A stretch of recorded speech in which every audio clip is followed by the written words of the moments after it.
Olá, bem-vindos a mais uma conversa aqui no nosso espaço de análise. Hoje a gente vai mergulhar numa reflexão bem interessante do Alexandre de Sales, lá da coluna Gestão e Sustentabilidade. É sobre aquela tensão, sabe? Que a gente ouve direto nas empresas. A proposta é super importante, mas primeiro a meta financeira. Pois é, quase como se o propósito fosse um luxo, né? Algo para pensar depois que o caixa está cheio. Exatamente. E o Salles, que tem aí mais de uma década como C-Level, provoca a gente. Será que essa separação faz sentido ainda hoje? O nosso papo é lucro com propósito, quando o resultado também tem alma. Dá para juntar essas duas coisas de verdade? Olha, essa visão do mais, ela tá ficando, digamos, meio ultrapassada. O artigo do Salles argumenta bem isso. O mercado como um todo, investidores, talentos e até os clientes, eles estão com outras expectativas, sabe? A pergunta-chave mudou um pouco. Não é só quanto a gente vai lucrar, mas sim por que a nossa empresa vai continuar sendo relevante daqui a, sei lá, 5, 10 anos. E aí entra um ponto crucial que o artigo destaca, né? Propósito não é inimigo do lucro. Na verdade, Exato. pode ser um baita aliado para resiliência, para performance. O texto até cita uns estudos, acho que um de Harvard, que mostra uma correlação forte, assim.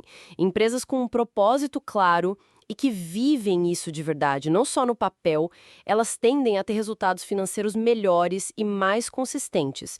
A longo prazo, claro. Exato, autenticidade é tudo.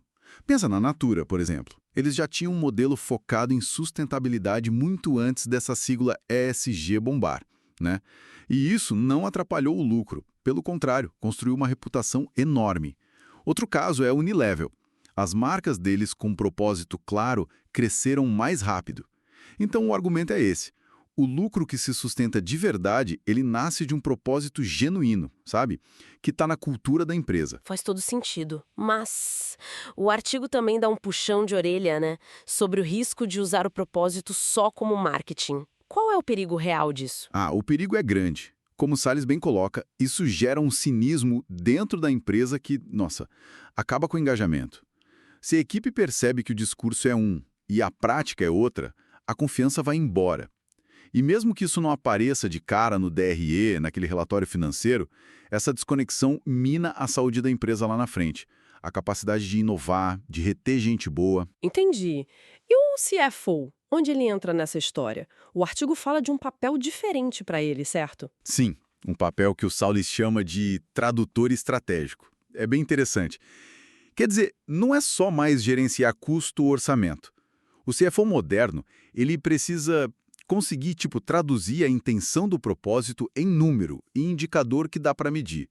Precisa conectar o impacto social, ambiental, com a decisão de onde colocar o dinheiro, sabe? E mostrar como reputação vira valor.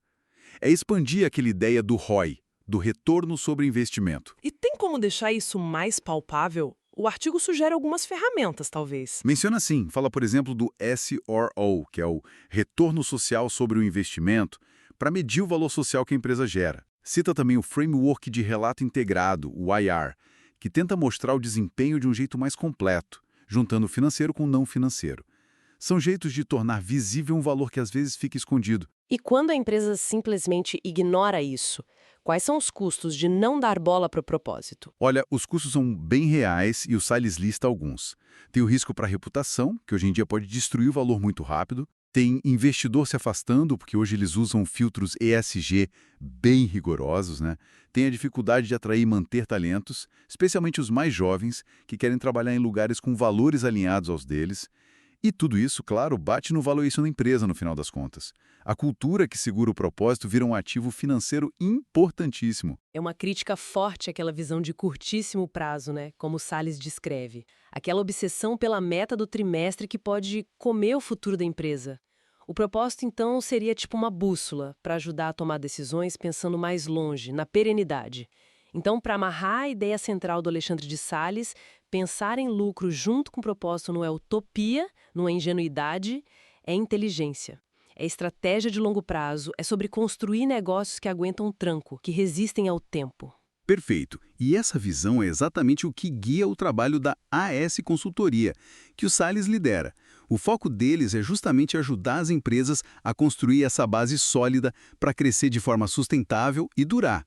Eles usam umas abordagens como o Framework Strong, que olha para estratégia, governança, resiliência, tudo integrado. Fica aí o convite para a gente pensar, né? Como construir organizações que deixem um legado de verdade, um legado positivo e que dure. E já deixo um gostinho para a nossa próxima conversa, que vai ser inspirada no artigo seguinte do Salles, o número 21. O tema vai ser Perenidade não é acaso, é projeto. A gente vai investigar por que essas empresas super longevas não estão aí por sorte, mas sim por estratégia, por estrutura e por visão de futuro. Excelente gancho. E para fechar hoje, fica a pergunta que o Salles deixa no ar e que dá o que pensar. Que tipo de resultado realmente vale a pena a gente assinar embaixo? Até a próxima!